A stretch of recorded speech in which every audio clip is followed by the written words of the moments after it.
பள்ளமடையிலேருந்து வந்திருக்கிறோம். இந்த விவசாயிகள் வந்து ரொம்ப சிரமப்பட்டு பூக்கள்லாம் கொண்டு வரோம். விலை இல்லை. வெளியில் உள்ள ஓசூர் அங்கிட்டு பெங்களூர் வந்து பூ நிறைய ஏற்றுமதி ஆகுது. இது வந்து இறக்குமதி பண்ணுறாங்க.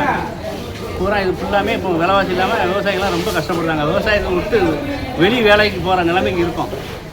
என் பூ என்ன அவ்வளோ ரேட்டு கம்மியாகவா போயிட்டு இருக்கும்? கம்மியாக தான் இப்போ இங்கே உள்ளூர் பூனா ஓரளவு தோராயான விலை கிடைக்கும். தோராயமாக ஒரு விலை கிடைக்கும். வெளியூர் பூ கம்மியான ரேட்டு இங்கே வெளியூர்லேருந்து இங்கே வாங்குறாங்க இவங்க. அது நம்ம சொல்ல முடியாது. அவங்கவுங்க வியாபாரம் பண்ணுறாங்க. நம்ம போய் இது பண்ண முடியாதுதான். உள்ளூர் விவசாயிகளை காப்பாற்ற. இப்போ எத்தனை மூட்டை உங்களுக்கு இந்த இது வேஸ்ட்டாக போச்சு? ஒரு லோடு ஒரு 20 மூட்டை வெளியே அனுப்பியிருக்கு. இன்னும் கிடக்கு. இன்னும் இங்கெல்லாம் கிடக்கு ஃபுல்லாக. ஒரு 20 மூட்டை இருக்குது. இது எல்லாமே வேஸ்ட் தானே. நாங்கள் விவசாயிகள் வந்து நிறைய பேர் விவசாயத்தை விட்டு வெளியில் வேறு வேலைகளுக்கு போய்கிட்டே இருக்கோம்.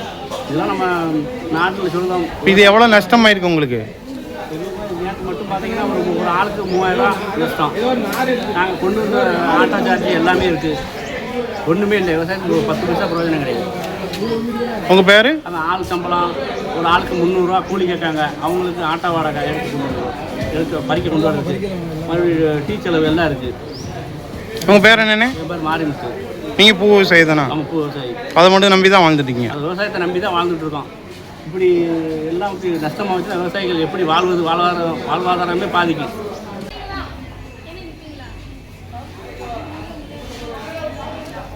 10 ரூபாய்க்கு விலை போகாமல் இப்படி இருக்குது.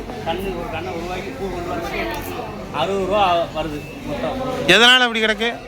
வெளியில் உள்ள பூ நிறைய வருது. ஓசூர் அங்கிட்டு நிறைய வருது. அது நாங்கள் உள்ளூர் விவசாயிகள் நிறைய பாதிக்கிறோம். நிறைய விவசாயிகள் தற்கொலை பண்ணிட்டாங்க. விவசாயம் பண்ண முடியாமல். வேறு வேலை தெரியாது.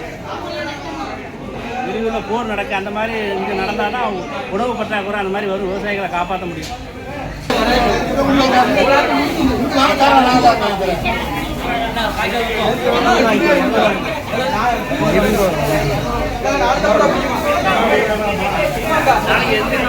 நாளைக்கு